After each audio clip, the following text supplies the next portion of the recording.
también estás invitado ahora a ver la primera parte de la entrevista a la precandidata a concejal por Dar el Paso, Cristina Cavallo. Cristina, bueno, segunda precandidata a concejal por Dar el Paso. ¿Qué es lo que la impulsó a acompañar esta lista que lleva como precandidato a diputado nacional a Facundo Manes? Bueno, buenas tardes. ¿Qué tal, Roberto? Gracias por la entrevista. En realidad, la convocatoria que nos hace Facundo Manes a dar el paso y a estar listos para dar el paso en esta primaria abierta, simultánea y obligatoria dentro de Juntos, la convocatoria con su propósito de pensar en un país del futuro, tener una visión clara de país para enfrentar esta situación, digamos, crítica de una situación que nos arrastra, que es educativa, es social, es sanitaria, en esta situación de la pandemia particularmente, y también tiene que ver bastante y muchísimo con la cuestión ética. Por lo tanto, esta propuesta concreta de Facundo, de una revolución del conocimiento, donde impere, ¿no es cierto?, y nos involucremos todos con un propósito de un bien común, donde esa revolución del conocimiento tiene que ver con un paradigma que nos impulse a un país en desarrollo, a un país donde la ciencia, la educación, la tecnología y la innovación sean este país del futuro que nos merecemos además, ¿verdad? Por lo tanto, poner la educación en ese lugar prioritario, no del discurso, sino del hecho concreto como revolución, que lo asociamos a una revolución. Tenemos revoluciones en nuestra historia, una revolución de mayo, un 83 con Alfonsín en un retorno a la democracia, y hoy nos interpela y nos convoca a una revolución del conocimiento donde todos seamos parte, donde todos podamos estar incluidos, porque de eso se trata, ¿no es cierto?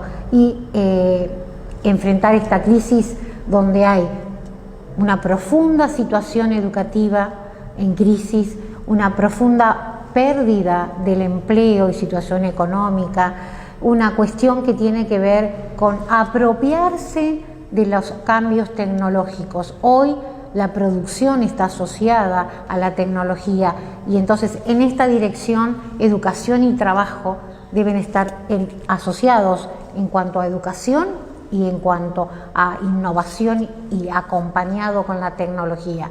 Por eso se trata de articular fuertemente educación y trabajo, considero, y esto lo sabemos, porque son dos pilares esenciales, educación, formación, capacitación permanente. Siempre hemos dicho que la educación es continua, nosotros necesitamos seguir ayornándonos en los cambios dentro del proceso de educación, y no lo podemos hacer solo, lo tenemos que hacer con toda la sociedad, como lo expresa Facundo, ¿verdad? Y por supuesto, en cuanto al empleo y al trabajo, también ayornarlo en lo que son los cambios tecnológicos, en la capacitación y en lo que tiene que ver hoy con una visión del trabajo, de lo laboral, de las empresas, de las pymes incorporadas a este sistema. Por lo tanto, esta revolución del conocimiento fue lo atractivo, es lo atractivo y es lo que nos inclina a pensar y a soñar verdaderamente en un país mejor, en un país de futuro. Precisamente, Cristina, tiene ya la experiencia de 4 años de estar en el Consejo Deliberante. En un eventual próximo periodo, ¿qué se sumaría, qué podría fortalecerse y cuáles serían las preocupaciones que usted podría volcar en un próximo periodo? Bueno, con esta experiencia de este primer mandato, realmente considero que digamos, imperante, involucrar dentro del debate, ¿no es cierto?, vaya la redundancia, a los verdaderamente interesados en cada temática. Nosotros tenemos un debate que es nuestro de bloque, un debate que es de comisión en cada temática, y también la posibilidad de incorporar en una comisión ampliada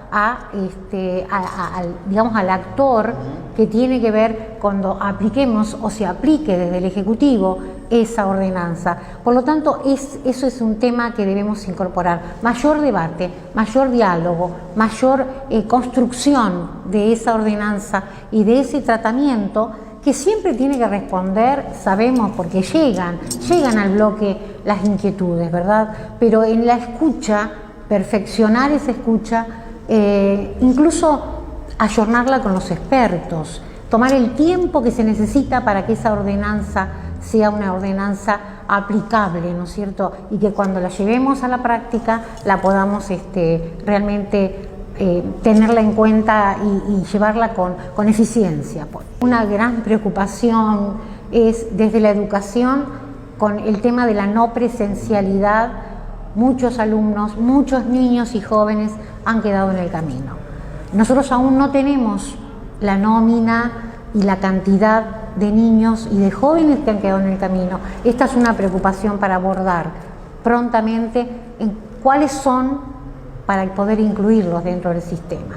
Y esto tiene que ser también desde una política pública. Siempre el Ejecutivo ha acompañado, bueno, a mí me ha tocado fundar la Dirección de Educación y trabajar desde el gobierno municipal acompañando, ¿no es cierto?, los programas de provincia, y considero que se puede hacer mucho desde las políticas públicas, políticas de Estado. Educación debe ser una política de Estado, y el tema de la calidad, ¿no es cierto?, esto es un tema de provincia. Educación desde el gobierno municipal lo acompaña con programas, ¿no es cierto?, distintos programas que acompañan, pero la inclusión, que la educación sea una igualdad de oportunidades para todos, tiene que ser un tema imperante. Correcto. ¿Cómo ve en este trabajo de campaña, cuáles son las inquietudes que por allí a ustedes les acercan los comerciantes, la gente, en los distintos encuentros que vienen manteniendo? Bueno, hay diversas inquietudes. El empleo es un tema, la cuestión de la dignidad de poder en un comerciante que abre su persiana, en poder trabajar desde su salario digno para mantener su familia. Esta es una inquietud. Y también nos pasan cosas lindas donde hay padres de cooperadoras, como nos ha pasado en una localidad, preocupados por la educación de sus hijos, que luchan por la educación de sus hijos, que quieren el mejoramiento. Y acá me detengo, ¿no es cierto?, en el movimiento de padres organizados, que en toda la provincia, Padres Organizados, ha sido un eje importante en este recupero de la alianza familia-escuela, ¿verdad? Correcto.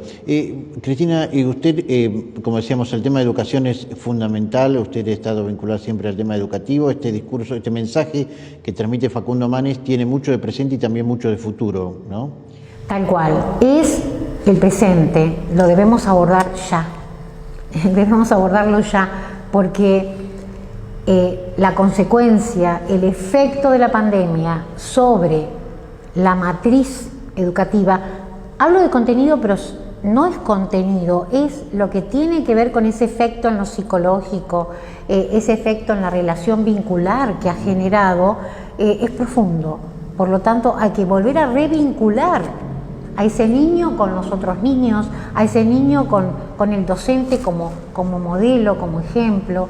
Y aquí, por eso, los dos pilares son familia y escuela, familia y educación, ¿no? Esto no cabe duda. Que va a ser un proceso largo, nos va a llevar generaciones de ver el resultado del efecto negativo de esta situación que estamos atravesando, que atravesamos sobre todo en el 2020. Ojalá podamos llevar adelante una presencialidad total, con el cuidado, con el protocolo, pero que donde podamos trabajar. Y por supuesto, educación, el sistema educativo en su matriz debe ser repensado, ¿no? Bueno, te agradezco a ustedes, por supuesto, y invitar, ¿no es cierto?, a los vecinos de Junín a dar el paso con Facundo Manes en esta propuesta y en este propósito de un país de futuro, pensando en un bien común fundamentalmente.